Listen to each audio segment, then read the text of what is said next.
Cocky dishing off for Kobe Bryant. Oh, what a dunk! Garnett, back to Kobe. Oh, what a play for Kobe Bryant. Kobe Bryant pulls up for the shot and hits the basket with 2.6 to go. Iverson, bothered by Lewis. Iverson. How about that? And steps over Teron Lewis. Here comes McCready. Oh, he just sucked the gravity right out of the building. What a play by T-Man. The Spurs, what's over? Oh, man, what a finish by Tim Duncan. LeBron James' first shot is good. Welcome to the NBA. Here he comes the other way. There's your first James jam of his career.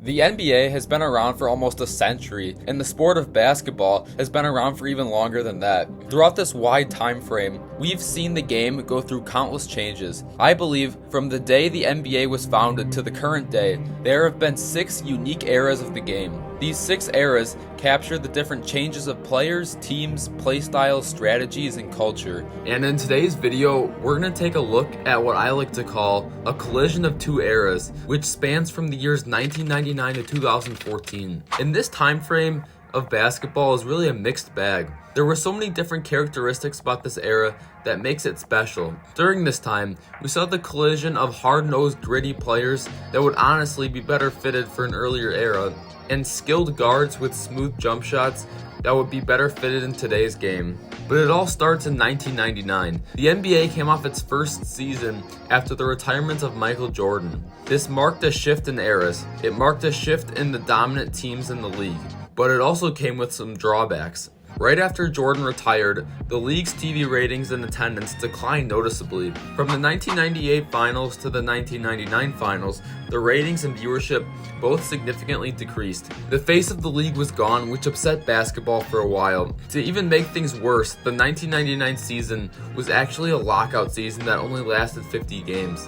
Things were looking bad for the league for a brief time, but luckily the rise of new superstars solved many of these issues. And the first truly great superstars of this era were Kobe Bryant and Shaquille O'Neal from the Lakers. Shaquille O'Neal was already an established superstar at this point. Shaq was drafted in 1992, had already led the Magic to the finals in 95, putting up around 28 and 12 a game for 8 straight years. Kobe, on the other hand, was quite the opposite. Kobe was drafted in 1996 and honestly had a slow start into the league. He was coming off the bench and averaged 7 points a game his rookie season. But this was the duo the league needed at this point.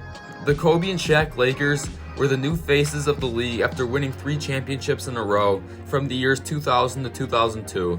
By this time, Kobe Bryant was emerging into superstar status in the NBA. He was starting to put up point averages in the high 20s from the perimeter, which complemented Shaq's inside scoring game so much. The 2001 Lakers may have had one of the greatest playoff runs of all time.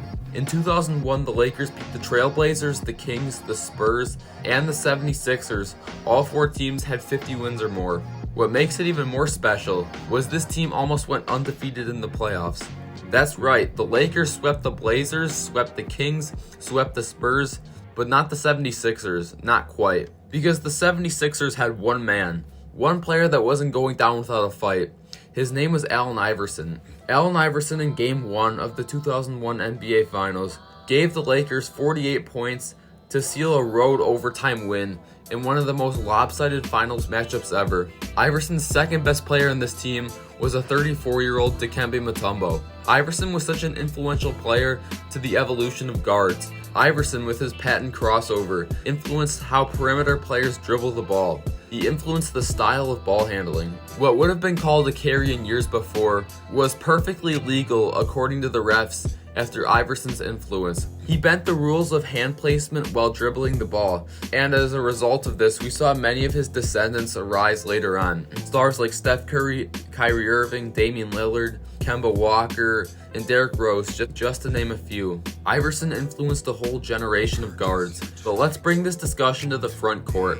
During the early 2000s, we saw countless dominant big men that maintained the physicality of the 80s and 90s. Kevin Garnett, Jermaine O'Neal, Ben Wallace, Rasheed Wallace, Yao Ming, Marcus Camby, and Carlos Boozer, to name a few. But one super dominant big man that stands out from the rest of this during this time was Tim Duncan. Tim Duncan may be the most boring player to watch, but boy did he get the job done. Duncan for his career put up about 19 and 11 a game. Duncan dominated throughout all of this era, winning championships in 1999, 2003, 2005, 2007, and 2014. The rivalry between the Lakers and the Spurs during this time was huge. They have some history playing against each other. The Kobe Bryant Lakers and the Tim Duncan Spurs have played against each other 7 times in the postseason. In 1999, 2001, 2002, 2003, 2004, 2008, and 2013. These series were very entertaining to watch. You never quite knew who was going to come out on top, but the Lakers did get the better of the Spurs here, winning 4 of the 7 series. Some other semi-big rivalries during the early 2000s were the Lakers versus Kings, which again, the Lakers dominated, and the Pistons versus Pacers, which the Pistons dominated. Things were all good for Kobe and the Lakers until Kobe and Shaq started to have issues with each other, and Shaq eventually parted ways going to Miami. This left Kobe Bryant all alone in LA to fend for himself. Although Kobe proved individually he was a superstar during the mid-2000s, like averaging more than 30 points a game during multiple seasons and scoring 81 points in one game, his teams were terrible. This created the narrative that Kobe couldn't lead his team to a championship, that he needed another superstar like Shaquille O'Neal to lead his teams. But the Lakers added all-star Pau Gasol in 2008, which pushed them over the hump. This put the Lakers into championship contenders. They made the finals in 2008, but they lost to the Big Three Celtics. But this wouldn't be the last time the Lakers would see the Celtics in the playoffs.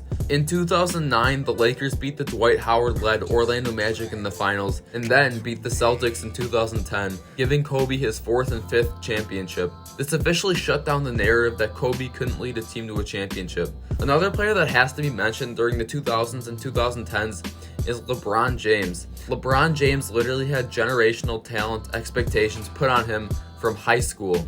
LeBron was drafted in 2003 and was pretty much a superstar already in the league. He averaged 25-5 in his rookie year. LeBron proved why he was the chosen one during his early years with the Cavs. During these years, he was putting up insane scoring numbers, as high as 31 points a game in the 2006 season. But one of the best moments for his early career was when LeBron James did an Allen Iverson and dragged his Cavs to the 07 finals. His second best player was Larry Hughes.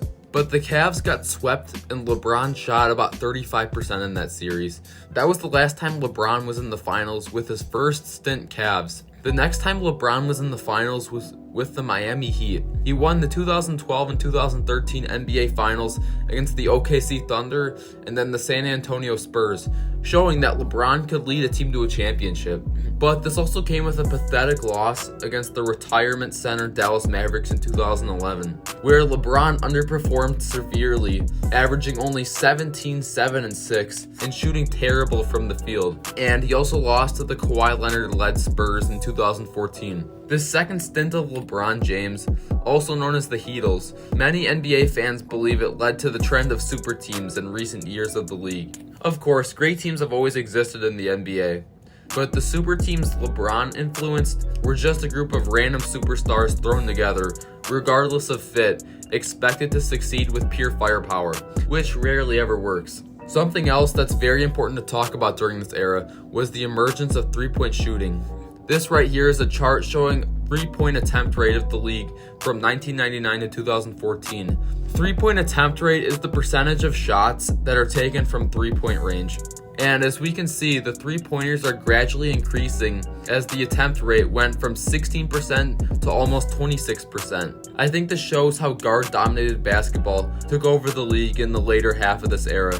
Players like Ray Allen, Michael Redd, Peja Stojakovic, Kyle Korver, Mike Miller, Steph Curry, and Steve Nash all heavily influenced the high usage of outside shooting. But I think this is a real topic for the next video. This increase is almost nothing compared to the following generation of basketball. The opposite of this is unfortunately true. During the late 2000s and especially the early 2010s, there was a lack of dominant big men in the league.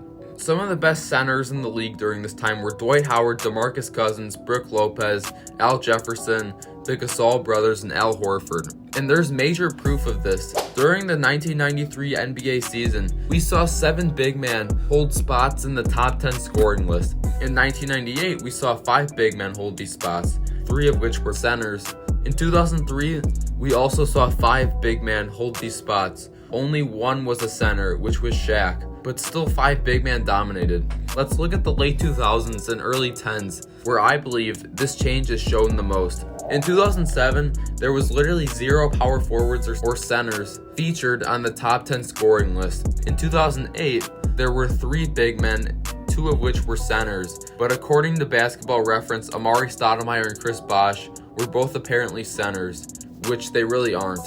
2009 saw Dirk and Bosh crack the top 10. 2010 saw Dirk, Bosh, and Stoudemire once again. 2011 saw Stoudemire and Dirk.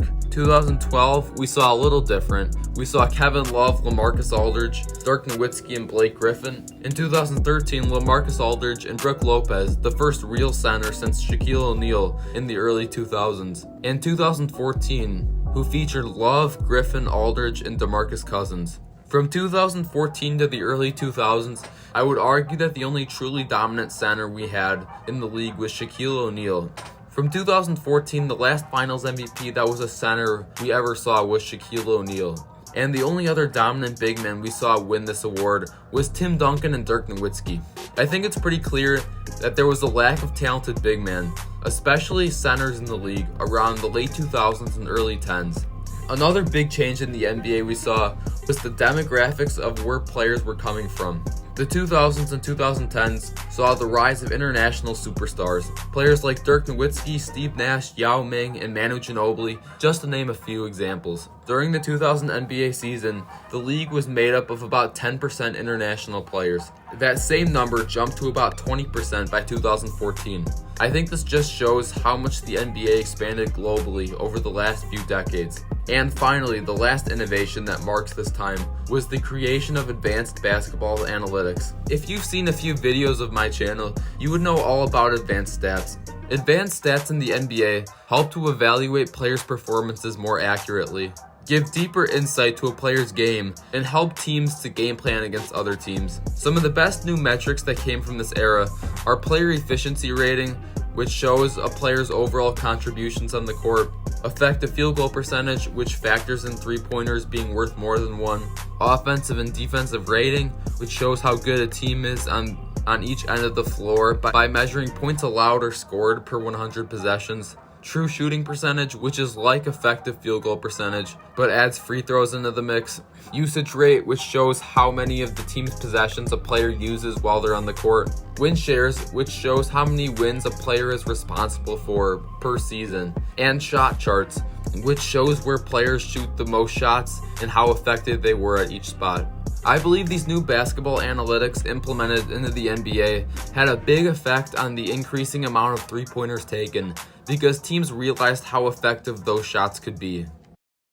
If you want to see how the NBA turned into a 3-point shooting contest, how one of the greatest dynasties emerged, and the revival of dominant big men in the NBA, I would highly suggest you go watch this next video.